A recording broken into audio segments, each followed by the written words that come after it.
I was very aggressive at first with the marketing because we were a new company and had to get market share and didn't really have a reputation yet. So we'd do really good deals. We'd offer, free shipping, USA and international with a certain minimum order. And we'd do some really big discounts, and the results were really overwhelming that first Black Friday. And then I knew it could be a huge success. And he was right. It was and is a huge success. Welcome to Side Hustle Hero, the show that is laser focused to inspire you to take action to start or to scale your side hustle income streams. I'm your host, Joan Posivy, author of The Way Success Works, How to Decide, Believe, and Begin to Live Your Best Life. While managing a full-time career as a professional magician, entertainer, and working the fairs, Will Roya started his side hustle selling items on eBay and selling magic tricks off his own website. And business was good, but things really took off for him when he launched and focused on playingcarddecks.com. Seriously, who better to sell playing cards than a magician, right? Plus, home base for Will is Las Vegas, Nevada, where today he now owns the office and warehouse that stores over 2,500 unique SKUs, mostly playing cards, but other related products. And it was interesting to learn the real reason behind his interest in funding over 350 Kickstarter projects. I hope you'll enjoy and learn from my conversation with today's guest as much as I have. Now here is Will Roya. Well, welcome, Will. Thank you for having me. I love card games, and growing up and over the years, I've played euchre and poker and crib, and I even took lessons on counting cards for purposes of blackjack. I was intrigued by the math of it, but I never really gave much thought to the playing cards that I was using. And I'm starting to understand that there's a big community of people creating, collecting, designing, and of course, buying playing cards. So as someone who is at the center of all this, tell me a little bit about this community of people whose passion is playing cards. Who are they? Well, there's always been people who've collected playing cards, whether it be like souvenir decks or airplane decks, things like that. But the playing card market and really exploded, make it known as maybe the modern day playing card collector, started with Kickstarter, where artists could start designing their own decks and crowdfunding it, whereas they wouldn't have to have a major brand produce it for them, which is much more difficult. And I think that started around 2015 is when it just started, and it's just exploded over the last 5-6 years. So, and that's the whole modern playing card collector era, I think, is really right now. And a lot of people thought it was oversaturated, 3 years ago, 4 years ago, but it's just kept on growing. Wow. So in the past, there was only like a couple of major players that were producing cards. And then once, I guess, the technology caught up that enabled people to jump on to something like Kickstarter and get it funded and again, have the technology to actually print them, produce them. Yeah, I think the whole crowdfunding thing was the biggest part. There was only a handful of players who were doing custom playing cards getting printed from the United States Playing Card Company. They hardly did any custom playing cards, probably 20 years ago, unless it was for like a major brand like Coca-Cola or something like that. Okay. And how did your interest in playing cards begin? Well, I was always into playing cards as a kid, playing cards on camping trips and sports trips and things like that. Then I was always intrigued with gambling as well, blackjack, poker, and I got into magic as a teenager, so I started doing card tricks and stuff like that, which actually turned into my profession for about 20 years. Okay. Was card playing ever a side hustle for you? Like poker, euchre? Not gambling. That was always recreational. Tell me about your magic background. I started learning some tricks when I was like 10 years old, and I just kept on learning more card tricks. I also learned balloon sculpting, juggling, unicycling. So I picked up a bunch of skills to be able to entertain with. And I started just doing it for family and friends. And then I just started doing parties and corporate events. I got a job at a restaurant in college. I worked every Saturday night for 4 years and turned out good. I ended up moving to Vegas after college, and I worked on cruise ships. I worked resorts. I worked on the Strip, traveled all over the country, the world. So nice. What did you take in college? Theater and business. Oh, perfect. Yeah. Perfect combination. Because by the time you went to college, you were already basically considered professional in your field as far as Yeah. working, doing shows and magic, et cetera, right? Yeah. I had a couple of regular gigs, and then I had picked up a lot of, one-time gigs. So basically what I did during college is I went part-time year round. So I'd take summer classes, so I wouldn't have like a full schedule. So I'd still have time to do shows and do marketing and stuff like that. And I found the summer classes were a lot easier than the regular classes. Oh, great. So you even had a I was almost thinking that your college was almost a side hustle, but no. Yeah. No. It was nice that you were able to, balance both. You're already performing, you go to college, increase your education, and by that time, had you started any online work yet? Like eBay, Amazon, that type of thing? No, I started online wise, only did like marketing. Like I had one of the first websites, early websites, because this was like in the late 90s. So I had a friend who was pretty computer savvy. So we did a website for my entertaining. We also had a juggling club on campus. So we did a website for the juggling club and stuff like that. So just informational sites, not e-commerce sites. Then in the early 2000s, I did start some stuff on eBay, just like basically personal items, stuff around the house. Then I started testing other items. I did do a website called Tricks for Sale Okay. that I had someone help me with, selling magic tricks online. So I guess that's where it kind of started. Yeah, and what was your, I guess, full-time or main source of income at that time? The entertainment. Okay. So you're, the entertainment, and I understand you were involved in selling at fairs? Yeah, so I was pretty much, my main income was doing entertainment shows from 2000 to 2008. Then my daughter was born, so I kind of took like almost a whole year off from performing just to, Mm, have the whole baby experience and stuff like that. And then that's kind of when the recession happened. There was a big housing crash and stuff like that. I remember it well. One of my big parts of income was corporate jobs because they would pay the best, and they just weren't hiring as much, or they didn't have the budgets for it. So then I slowly transitioned into sales. I had already produced some of my own instructional DVDs. And I did the toy show in New York City to try to get retailers to pick up some of my products. And then I kind of experimented getting a booth at fairs, like county and state fairs. Yes. And it turned out really good. I did really well. So it was long days, long hours, but I found I could make a better living doing that than trying to hustle doing the entertaining. Great. And some of the products that you were selling at those fairs, they were teaching people how to do the magic tricks? Yes. Yeah. So Oh, I did that, and I did novelties. So I was basically doing demonstrations for 10 to 12 hours a day. okay. How did you like that aspect of it? The entertainment was like when I would do cruise ships, I'd only have to work like one or two nights a week, and that was it. To go Okay. into working like 12 hours a day, Wow. you know, 5 days. Texas State Fair was like 28 days or something like that, no breaks. But it was really hard work. But at the end of the day, you're going to make more money, and I learned a lot from it too about like sales and customer service and stuff like that. Excellent. And I suppose too, which products that your customers were gravitating towards. Yeah, one of the things I learned is different products do different depending what kind of venue or channel you're selling them from.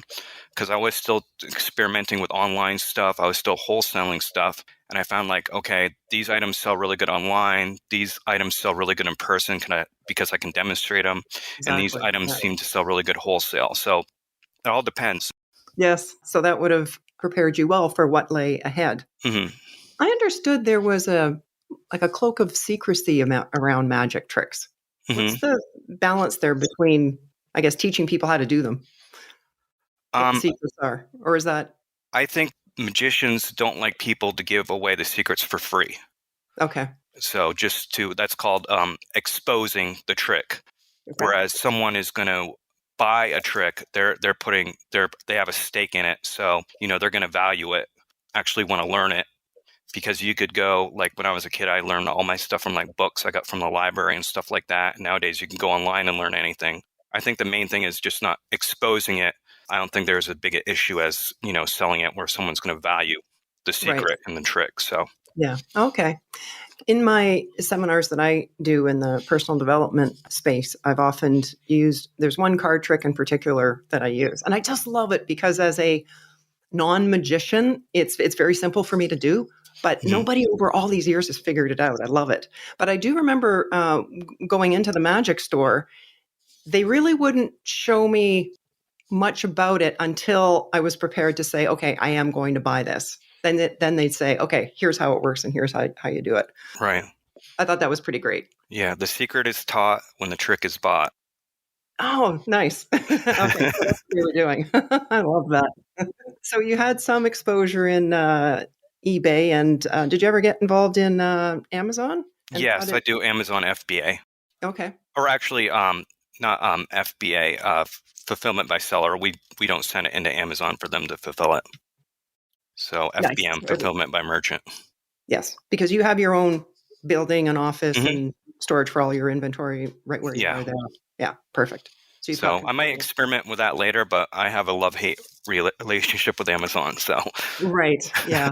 The fact that you're doing it all in control of it, it probably speaks to why you've got these amazing 5-star consistent ratings at Google because you right. are in control of that, over all that.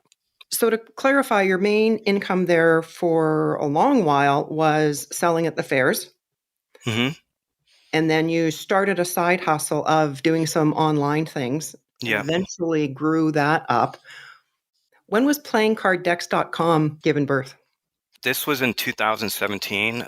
Before that, I'd experimented with a lot of different products on eBay, magic tricks, DVDs, different novelties. And I saw playing cards doing really well. So I expanded my playing card selection, and the eBay store started doing over $10,000 a month. So that was kind of like proof of concept for me. Sure.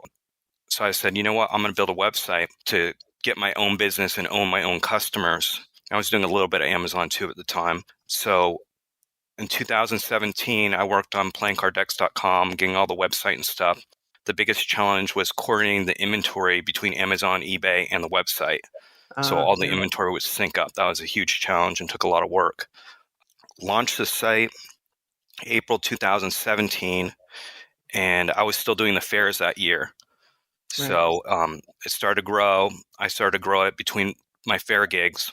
And then in 2017, I totally stopped doing the fairs, stopped doing anything else, and just totally concentrated on that 2018 going forward. Wonderful. And tell us about your first Black Friday in the new business.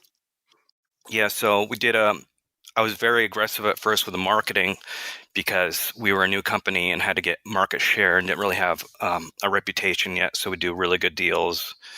We'd offer, free shipping USA and international with a certain minimum order, and we do some really big discounts. And the results were really overwhelming that first Black Friday, and then I knew it could be a huge success. Oh, fantastic. Did you celebrate in any certain way? I don't know. I find so many excuses to celebrate, and none of them stick out. That's great. I think that contributes to your success. Yeah. You mentioned inventory. Can you give us some idea of the size of your operation today? What could you share about sales or amount of inventory you're going through? Yeah, as far as inventory, I've always had the philosophy, and this came when I was doing the sales at the fairs, is the more you have, the more you're going to sell in terms of SKUs and just the volume that you have, because you're going to be more motivated to sell it. You have more offerings. Yes. So that was also the big challenge when we started, was to get in the inventory. And now we have probably about probably $250,000 worth of inventory and about probably 2,500 to 3,000 different SKUs, because we produce our own decks as well as retail other decks. Like our own decks, they have to be printed by 1,000 at a time, 2,500 at a time, Okay. 5,000 at a time. So it's a big outlay. And by SKUs, you mean different playing card decks Yeah, yeah, different products. So or different products as so well. yeah, it's a lot, and a lot's always coming, and a lot's always going. So you always have to stay on top of the orders and developing new products and stuff. Hmm. Apparently, you have a superpower that enables you to smell a deck of cards, literally bring it to your nose, and you can tell a lot about that deck, including where it was made. Is that true? Yeah, a lot of playing card collectors have that ability just because depending what factory they're made in, they just have a different smell. Like United States Playing Card Company uses like plant inks, and they have a unique finish they put on them, so it kind of has like a pleasant smell. Where some like other decks have like there's this one deck, the deck's printed by Cardamundi in Belgium. They have more of like a neutral smell, Okay. and like some of the decks printed like in Taiwan may have like more of a factory smell. So That's amazing. yeah, and I can usually tell by just looking at the silo wrap too, where they're printed usually. Right. You mentioned Kickstarter earlier. I hmm noticed that you have backed no less than 351 projects there. hmm Why is that? Is that people that you want to support or interested in, or is that for some of your own up and coming designs? There's multiple purposes. At first, I just wanted to learn about it, and I learned by backing other people's projects to see how they ran them, how they did their updates, how they fulfilled them, and stuff like that. And then I also wanted to get new decks of cards to be able to retail as well. So I'd pledge for their largest package of decks to get a good deal on it and be able to sell those. So I don't back as many projects anymore, but yeah, I did do a lot back in the day. Hmm. It looks like recently you got involved in some sort of a subscription service. Yeah, we started the Pip Box Club. That was pretty early on. I think we started that in 2018, beginning of 2018. That's our monthly club where people can get either 3 decks or 6 decks every month. Again, your customers there, are they typically collectors or? Yeah, mostly collectors for that. So most playing card collectors are pretty picky, so it's hard to give them a subscription type box that they'll be happy with. But we've had people on since the beginning, and I think we've been doing it for 4 years now. So Do you sell to magicians? yeah, magicians buy from us too. They'll buy a certain amount of decks. They like the regular decks, and we have some trick decks as well. Hmm. What's next for playingcarddex.com? Are you working on some bigger goals or projects? During the pandemic, we actually launched a second site, which is tarotmerchant.com. I originally tried tarot cards on the playingcarddex.com site and it didn't work, and I just didn't do it for a while. But I just decided to start a second site. So we're working on that. So that way you can market to them very differently then too. Yeah, it's a totally different market, I discovered. So there's a little bit of crossover, but not much. For playing card decks, we have big anniversary sales coming up. So in July, and I got a whole list of new decks that are coming out. We're kind of in I'm kind of in like a cash flow phase right now. I'm really comfortable where the growth is right now, so I don't really want to grow it too much more. So I feel like I'm in a happy, good spot. So How was the pandemic for you as far as sales? it went up a lot. We went up Yeah. like 70% in 2020, which was crazy. Hmm. So because people were online, they're looking to buy decks and stuff, and we have a lot of like card game rules on our site too. So visitor count just went way up too. Nice. Do you have like a small staff there that runs everything? So yeah, I have a shipping manager. Her name's Beverly Bach, and she's our full time in house shipping manager. And I'm usually in probably 30 hours to 40 hours a week, depending. And then we have part time help as needed.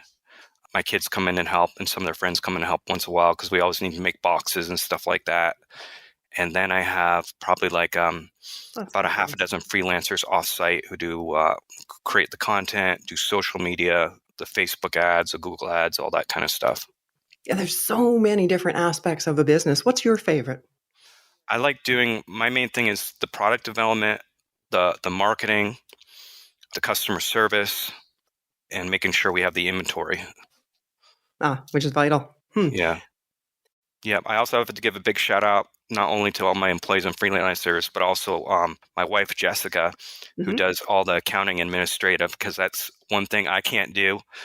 So that's one thing I recommend for a lot of entrepreneurs who are creative driven and vision driven is find if you have to hire them or whatever, find someone to do those tasks like accounting and administrative because they can just waste your time and drive you crazy. So That's a really important tip. I remember one organization I knew of, there was a group of 3 partners. They were incredibly creative. They were all like big idea people, but there was none of that administrative accounting, and basically it crashed and burned because of that. So that's so important.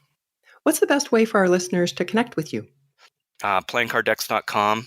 If you go there, there's also links to our social media, Instagram, Facebook, etc. Perfect. And we'll make sure that those are in the show notes. Now, you're clearly someone, Will, who gets things done, who has gone out and built their dream. What is your number one tip to encourage someone to take action on their side hustle dream? I think it's really hard. I think side hustles are hard, but once you have a proven concept, you kind of like just have to jump all in. Like I jumped in all in with the site in 2018, and I had a really good thing going with the fairs, but I just didn't want to travel anymore. So I just, I said, I'm just going to do this. I'm not going to do sales on the road. I'm not going to do entertainment. I'm just going to focus online. I'm just going to focus on playing cards.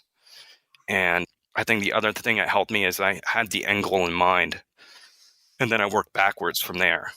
So I always thought, wouldn't it be nice to make $1 million? Then I think, well, wouldn't it be nice to make over $1 million a year? Well, how much do you need to make $1 million a year? You have to make at least 3,000 a day. Okay. So, well, let's figure out how to make 3,000 a day. Fabulous. So you begin, what was that expression? You begin with the end in mind. In mind. Yes, exactly. And did the math and said, okay, that's perfect. Mm-hmm. And I love it because when you wrote down that goal, you could not have known how you could get there, like all the steps between where you were in that moment and that end result. Would you agree with that? Right. So I would say, you have a dream and you got to put a date on it. Like I'm going to accomplish this in 1 year, 2 years, or 5 years. Okay. And then you have that dream you make into a goal, and then you make a plan for that goal. Then you have to take action on that plan, and then that dream becomes a reality. Excellent. Again, even if you don't know how to get to the end result, chances are you know what piece of that you can do today. Right. Part of that goal. Yeah. So yeah, I just write down a bunch of notes, and I just try to. I think too of like what's going to make me the most money. What's going to be my best return on investment, my best ROI. And usually that's adding new products to the site or doing this, doing that. Like I have 100 things I could do, but I want to do the thing that's going to make me the most money. So that's always my priority instead of spinning my wheels doing something else. That's so vital because we can be busy all day, but Mm-hmm. really accomplish nothing towards those goals and then get frustrated. Mm-hmm. So it's so important to stay focused like that. Yeah, and I think too, don't try and do everything all in one day. You got to pace yourself, otherwise you're going to burn out. I see a lot of people burn out, and I feel myself burning out. I'm like, okay, if I can just get this done today, I'll be happy. That's right. Get the top priority done. Yeah, because it's a marathon, not a sprint. Good point. And you had a great quote about ideas. Oh yeah, it's ideas are a dime a dozen. It's being able to execute those ideas. So like I have a lot of ideas for other things I want to do, but it's like then I'll lose my golden goose, the playingcarddex.com business, because I'll lose my focus on that. So I just stay focused on this one thing. I think that's where I see a lot of entrepreneurs make mistakes is they jump to one thing to another besides just focusing on that one thing. Mm-hmm. And congratulations on doing that. You've built a wonderful business there. And I thank you so very much, Will, for sharing your story, your inspiration, and for being today's Side Hustle Hero. Yeah, my pleasure, Joan. Before you go, here are 2 key takeaways from my conversation with Will. He mentioned that a prime reason for his funding and involvement with card-related Kickstarter projects was to learn from other people. That's smart. One of the best ways I've found to learn about an industry that you want to get involved in is to attend one or more of its premier trade shows or conferences. For 18 years, I was involved in the self-storage industry as an owner. It's a fantastic business model. And it too has annual conferences. Well, during my first conference, I met a man who had not yet built or bought a self-storage facility. He came to the conference to find out more about the industry before making a final decision. That's a brilliant idea. A good conference offers a huge variety of resources all under one roof. If you're interested in a particular industry, go find a conference. You can gather all types of valuable info and make contacts with people who are already doing what you want to do. Who knows? You might even connect with a great mentor. Lastly, and I loved this from Will, he said what he did was he had the end goal in mind and then worked backwards from there. He asked himself, how can I generate sales over $1 million per year? The answer was by breaking it down. How much do I have to sell per day? About $3,000. Then the question becomes, okay, how can I do that? It makes the $1 million seem small, or at least smaller. Then the thinking becomes, what goals do I need to set and what are the deadlines to make that happen, to generate the sales of $3,000 a day?